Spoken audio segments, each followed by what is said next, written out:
हूं आशीष त्रिपाठी आपके साथ और साथ की कड़क खबरें देख रहे हैं आप। शुरुआत करेंगे इस वक्त की बड़ी खबर से। मुंबई में एनसीपी नेता बाबा सिद्दीकी की गोली मारकर हत्या कर दी गई। आपको बता दें कि मुंबई के बांद्रा में बाबा सिद्दीकी की गोली मारकर हत्या कर दी गई।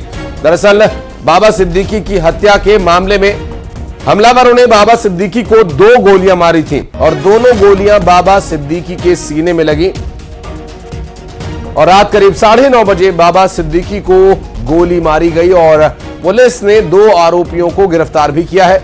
संदिग्ध लोगों में एक हरियाणा का और एक उत्तर प्रदेश का रहने वाला है। 15 दिन पहले ही बाबा सिद्दीकी को जान से मारने की धमकी दी गई थी और कुछ दिन पहले बाबा सिद्दीकी की सुरक्षा बढ़ाई भी गई थी। वारदात वाली जगह से पिस्तौल बरामद की गई है और फास्ट ट्रैक कोर्ट में इस पूरे मामले का केस चलेगा। मुंबई पुलिस की 5 टीम्स जांच में जुटी हुई हैं और हत्या की जांच क्राइम ब्रांच के हवाले है। दरअसल साल 1999, 2004, 2009 में विधायक रहे बाबा सिद्दीकी, जिनकी गोली मारकर हत्या कर दी गई। आपको बता दें कि इस हत्याकांड से पूरे राजनीतिक जगत में इस हत्याकांड की निंदा की जा रही है और मुंबई में दफ्तर के बाहर ही 3 गोलियां मारी गई हैं। 2 आरोपी पकड़े गए, जबकि एक हरियाणा और दूसरा उत्तर प्रदेश का रहने वाला बताया जा रहा है। मुंबई में एनसीपी अजित पवार गुट के नेता और महाराष्ट्र सरकार में पूर्व मंत्री बाबा सिद्दीकी की गोली मारकर हत्या कर दी गई। दरअसल बांद्रा के खेरवाड़ी सिग्नल के पास उनके बेटे दिशांत सिद्दीकी के दफ्तर के बाहर उन पर 3 गोलियां चलाई गईं। एक गोली उनके सीने पर लगी, जबकि 2 उनके पेट में लगी और उन्हें तुरंत ही नजदीकी लीलावती अस्पताल में ले जाया गया, जहां उनकी इलाज के दौरान मौत हो गई। जानकारी के मुताबिक बाबा सिद्दीकी शनिवार रात करीब 9:15 बजे ऑफिस से निकले थे और फायरिंग के वक्त वे अपने दफ्तर ही के पास पटाखे फोड़ रहे थे और तभी एक कार से 3 लोग बाहर निकले। मुंह पर रुमाल बंधा हुआ था। उन्होंने बाबा सिद्दीकी पर 3 राउंड फायर किया। सूचना मिलते ही पुलिस मौके पर पहुंची और पुलिस ने 2 लोगों को हिरासत में भी ले लिया है। हमले का कारण अभी तक स्पष्ट नहीं हो पाया। सीएम एकनाथ शिंदे ने कहा कि 2 आरोपी पकड़े गए हैं। इनमें से एक उत्तर प्रदेश का और दूसरा हरियाणा का है और तीसरा आरोपी फरार बताया जा रहा है। आरोपियों को बख्शा नहीं जाएगा और घटना की जानकारी मिलते ही डिप्टी सीएम देवेंद्र फडणवीस तुरंत अस्पताल पहुंचे। अजीत पवार ने भी अपने सारे कार्यक्रम रद्द कर दिए, वे भी मुंबई पहुंच रहे हैं। बाबा सिद्दीकी ये वो नाम है जो न सिर्फ राजनीति में बल्कि बॉलीवुड में भी काफी चर्चा में रहता था और बाबा सिद्दीकी की हत्या यहां कई तरह के सवाल खड़े कर रही है। 5 तस्वीरें उससे जुड़ी हुई हम आपको दिखा रहे हैं। दरअसल बाबा सिद्दीकी की बॉलीवुड में भी अच्छी पैठ थी। उन्हें सलमान खान और शाहरुख खान के बीच 5 साल पुरानी दुश्मनी को भी खत्म करने के लिए जाना जाता है। जब इफ्तार पार्टी पर उनके घर सभी इकट्ठा हुए थे साल 2008 में कटरीना कैफ के बर्थडे पार्टी में, दरअसल पहले उनके झगड़े को खत्म कराया और उसके बाद इफ्तार पार्टी में वे दोनों साथ फिर से नजर आए थे, जब बाबा सिद्दीकी ने इफ्तार पार्टी की थी अपने घर पर। और हालांकि दोनों के बीच, सलमान खान और शाहरुख खान के बीच तनातनी कुछ बातों को लेकर रही थी। ऐसी बातें जब अफवाह बनकर सभी जगह घूम रही थी, उस वक्त कटरीना कैफ के बर्थडे पर सलमान खान और शाहरुख खान को एक साथ लाने वाले बाबा सिद्दीकी ही है। 2013 में बाबा सिद्दीकी ने दोनों को अपने इफ्तार पार्टी में बुलाया था, जहां शाहरुख और सलमान लंबे समय के बाद एक दूसरे से मिले थे और ये 5 साल पुरानी जो कहा सुनी थी वो खत्म करवाई। देखो, ये दुर्दैवी घटना है। महाराष्ट्र की जो सरकार है, सरकार की जो नीयत है गुनहगारों को सपोर्ट करने की, उसी के परिणाम है कि महाराष्ट्र में इस तरह की घटनाएं होते जा रही है। महाराष्ट्र में छोटी बच्चियां भी सुरक्षित नहीं है, महिला सुरक्षित नहीं है, आम आदमी सुरक्षित नहीं है। तो बाबा सिद्दीकी जैसे एक राजनेता भी वहाँ पे सुरक्षित नहीं है, वो आज स्पष्ट हो चुका है। बहुत दुख की बात है, अफसोसजनक बात है और मेरे लिए तो पर्सनल लॉस है, क्योंकि मेरे एक 35 साल से मेरे मित्र थे बाबा सिद्दीकी साहब, मेरे सीनियर थे और इस तरह से आज उनको मार दिया गया। ये बहुत ही अफसोसजनक बात है कि मुंबई जैसे शहर में, बांद्रा में, जहाँ पर दशहरा की 2 रैली है, एक तरफ शिवाजी पार्क पे, एक तरफ आज़ाद मैदान में, पुलिस का बंदोबस्त है सब तरफ, उसके बीच में आके कुछ लोग मार के जाते हैं, तो ये क्या आप दिखाएं कि लोगों के दिल से भय निकल गया। लोग ये दिखाना चाहते हैं कि सरकार कुछ भी कर ले, कितनी पुलिस लगा दो, हम आके मार के जाएंगे। तो ये सरकार का कहीं ना कहीं हमको फेलियर नजर आ रहा है। तो ये जो प्रतिक्रिया आप सुन रहे थे एआईएम के नेता और अन्य पार्टियों के भी नेता इस पर प्रतिक्रिया दे रहे हैं और इस पूरे हत्याकांड की निंदा हो रही है। इस पूरी कत्ल की वारदात की मजम्मत पुरजोर तरीके से हर तरफ की जा रही है। और आपको बता दें कि जिस तरह ये पूरा हत्याकांड अंजाम दिया गया, इस हत्याकांड के बाद से पूरे इलाके में सनसनी है और पूरे राजनीतिक जगत में इस बात को लेकर निंदा की जा रही है। और तस्वीरें आप देखिए, जिस तरह से ये पूरा हत्याकांड अंजाम दिया गया, उस दौरान वहां पर आसपास कई तरह के फंक्शन चल रहे थे, जिसमें कि दशहरे के मेले को लेकर लोग इकट्ठा हो रहे थे और काफी भीड़भाड़ वाला ये इलाका हालांकि नहीं है और इतना रश भी इस एरिया में नहीं रहता। पुलिस का अच्छा खासा बंदोबस्त हर वक्त यहां पर रहता ही है। ऐसे में इस तरह के हत्याकांड को अंजाम दिए जाने के बाद से लगातार सवाल उठ रहे हैं।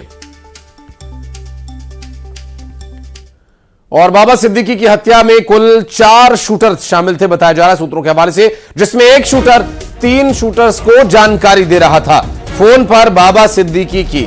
आपको बता दें कि ये बाबा सिद्दीकी की लोकेशन की लगातार अपने अन्य साथियों को जानकारी दे रहा था और कुल 6 गोलियां चलाई गई थी, जिसमें से 3 गोलियां बाबा सिद्दीकी को लगी और इलाज के दौरान उनकी मौत हो गई।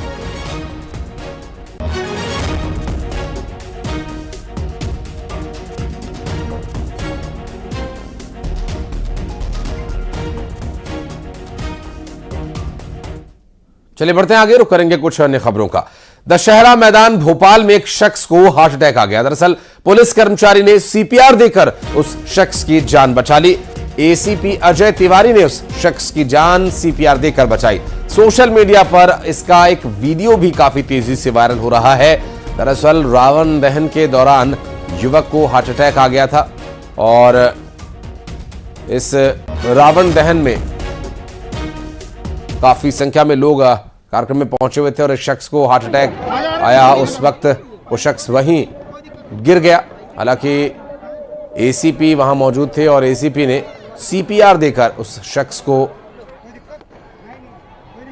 जीवन दान दिया। एक तरह से मौके पर तुरंत ही वो शख्स उठकर खड़ा हो गया। शैलेंद्र भदौरिया हमारे सहयोगी इस वक्त हमारे साथ मौजूद है। शैलेंद्र, ये सीपीआर जो थेरेपी है काफी कारगर होती है, लाइफ सेविंग होती है, लेकिन कई बार ऐसे मौकों पर दिमाग काम नहीं करता कि क्या किया जाए। ऐसे में एक पुलिस कर्मचारी का वहां होना यूं कहिए कि उस शख्स के लिए जीवन दान रह गया और एक बार फिर से वो तुरंत उठकर खड़ा भी हो गया।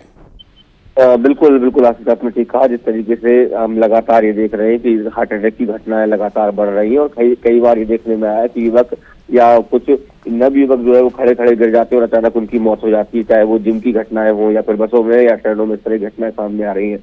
यही कारण है कि मध्य प्रदेश पुलिस को भी इस बात की ट्रेनिंग दी गई है, क्योंकि अगर कहीं भी कुछ भी होता सबसे पहले पुलिस वहां पर जरूर मौजूद होती है। तो मध्य प्रदेश पुलिस को ये इस बात को लगातार ट्रेनिंग भी दी गई है कि किस तरीके से सीपीआर देना। और ये पूरा घटनाक्रम 16 दशहरा मैदान से सामने आया था, जब दशहरा में रावण दहन देखने के लिए बड़ी लोग पहुंचे तो ये भी पहुंचा था और अचानक ये युवक जमीन पर खड़े खड़े गिर गया। उसी दौरान एसीपी तिवारी की उस पर नजर पड़ी और उन्होंने तत्काल उसको सीपीआर दिया।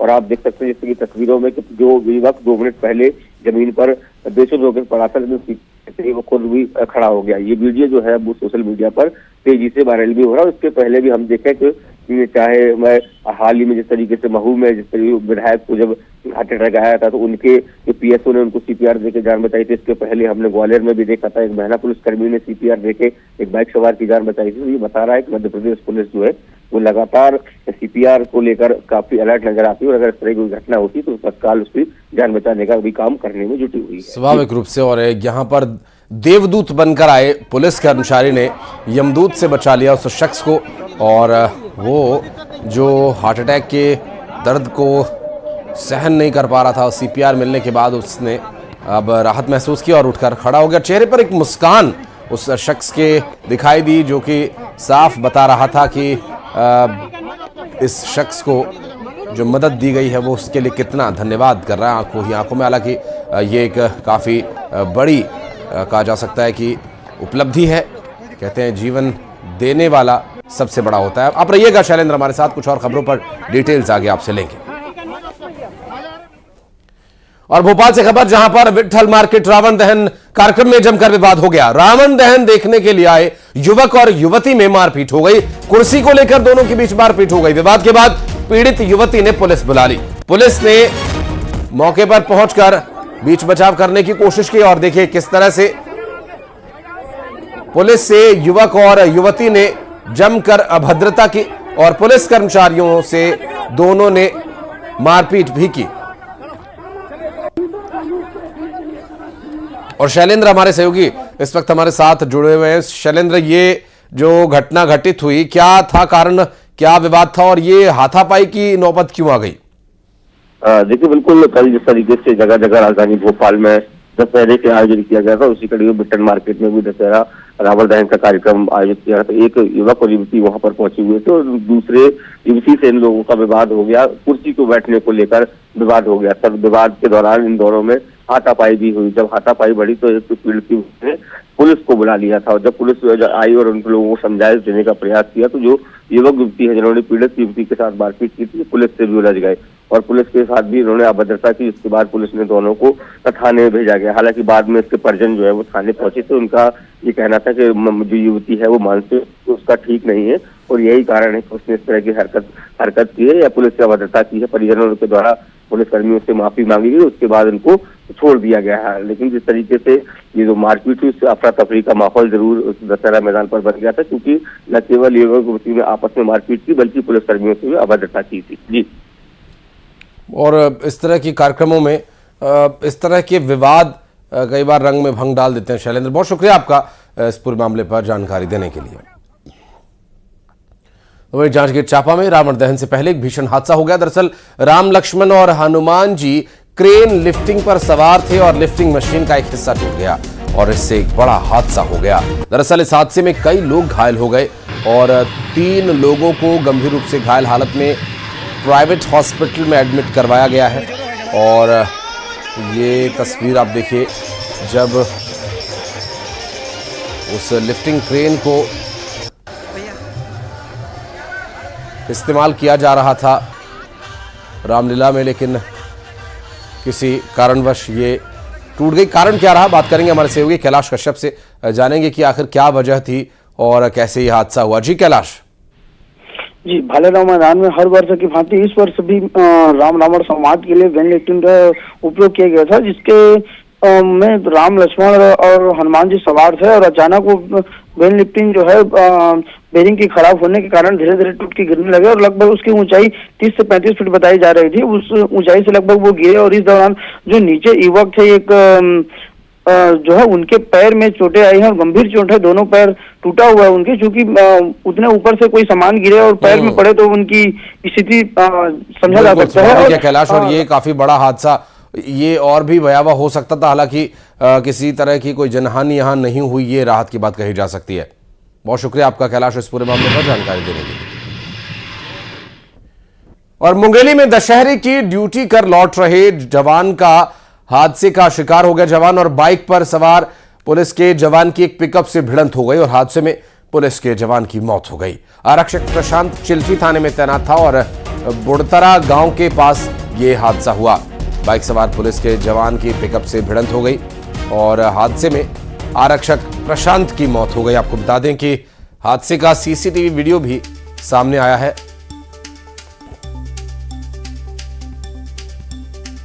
और एक बाइक सवार पुलिस कर्मचारी, ये देखिए सामने से आ रही पिकअप ने रास्ता भी नहीं दिया बाइक के लिए और बाइक की बहुत ही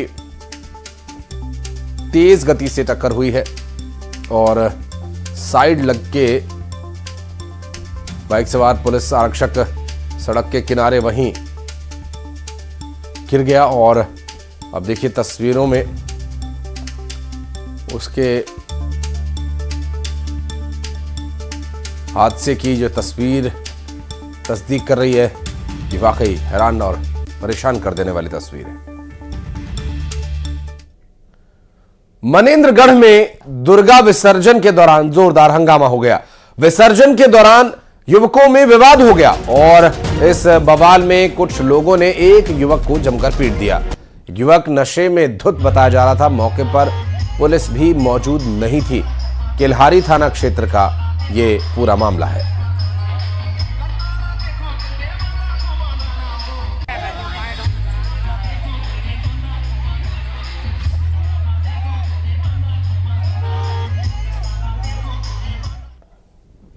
खबर रीवा से, जहां संजय गांधी अस्पताल में एक महिला का जमकर हंगामा देखने को मिला।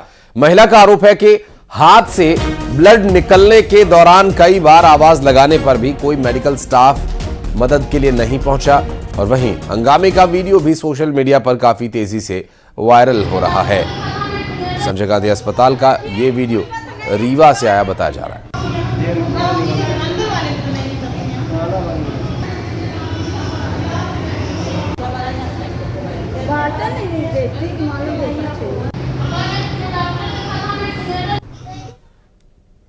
और मंडला में पर्स के लिए एक युवक नदी में कूद गया। नर्मदा के रपटा घाट के छोटे पुल से उसका पर्स गिर गया था और युवती का पर्स दरअसल नदी में गिरा था और पर्स को निकालने के लिए उस युवक ने छलांग लगा दी।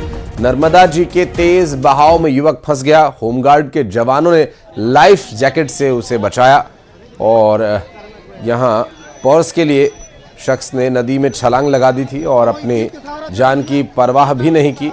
आव देखा ना ताव, उसने नदी में छलांग लगा दी। हालांकि ये जो तस्वीरें हैं उस वक्त की, जब उसी शख्स को जो हीरो बनकर पर्स लेने के लिए नदी में कूदा था, उसी को रेस्क्यू करने के लिए यहाँ टीम को भेजना पड़ा और उसे बचाया गया।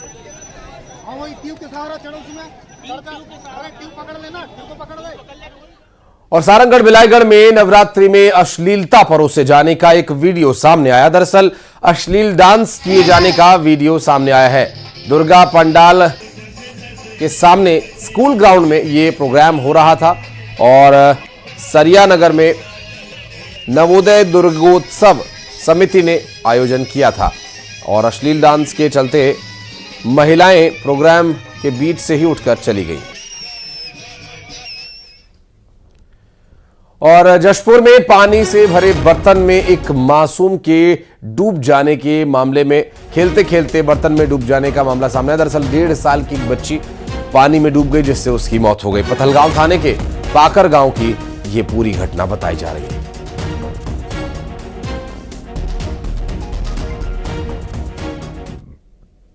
और उमरिया में नशे पर बड़ी कार्रवाई की गई। दरअसल नशीली कफ सिरप और टैबलेट्स बरामद किए गए। पुलिस ने 3 आरोपियों को गिरफ्तार किया है। कफ सिरप की 88 यहां से बॉटल्स बरामद की गई हैं और करीब 879 नशीली टैबलेट्स भी यहां से जब्त की गई है।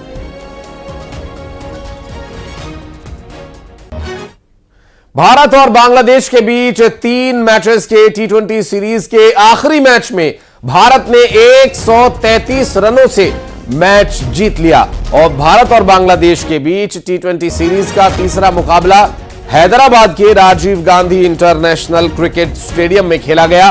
3 मैचेस की इस सीरीज को टीम इंडिया ने पहले ही अपने नाम कर लिया था। भारत ने हैदराबाद मैच में टॉस जीतकर पहले बल्लेबाजी करने का फैसला किया और इसके बाद टीम इंडिया के लिए संजू सैमसन ने 40 गेंद में शतक ठोककर कोहराम मचा दिया। 111 रन बनाकर वे आउट हुए, जबकि सूर्य कुमार यादव ने 35 गेंदों में 75 रनों की शानदार पारी खेली।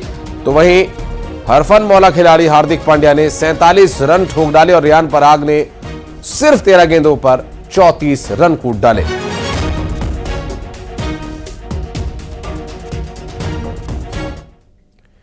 और अब बात विजयदशमी त्योहार की, जहां देश भर में बड़े ही धूमधाम से विजयदशमी का पर्व मनाया गया। देश के 6 अलग अलग हिस्सों से 6 तस्वीरें आपको दिखाते हैं। ये एक दिल्ली की तस्वीर जहां कि मुख्य कार्यक्रम आपके जो यहाँ पे आने से दिल्ली के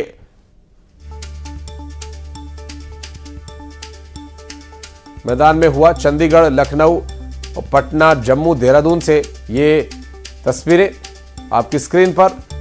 और ये 8 और तस्वीरें हम आपको दिखा रहे हैं मध्य प्रदेश की, जहां इंदौर में रावण दहन हुआ, भोपाल में रावण दहन हुआ और विजयदशमी के पर्व पर उज्जैन, आगरमालवा, खरगोन, कटनी, बैतूल और धार से ये तस्वीरें, जहां सभी जगह बड़े ही धूमधाम से दशहरे का पर्व, विजयदशमी का पर्व मनाया गया। और छत्तीसगढ़ से 6 तस्वीरें आपको दिखा रहे हैं आपकी स्क्रीन पर, जहां राजधानी रायपुर में रावण दहन हुआ, तो दूसरा बिलासपुर के कार्यक्रम की तस्वीर, तीसरे मुंगेली में रावण दहन की तस्वीर, चौथी कवर्धा से, 5वीं कोंडागांव, तो 6ठी अंबिकापुर में दशहरा के पर्व की तस्वीरें। और 7 की कड़क खबरों में फिलहाल इतना ही। खबरों का सिलसिला आगे भी रहेगा जारी, बने रहिए हमारे साथ।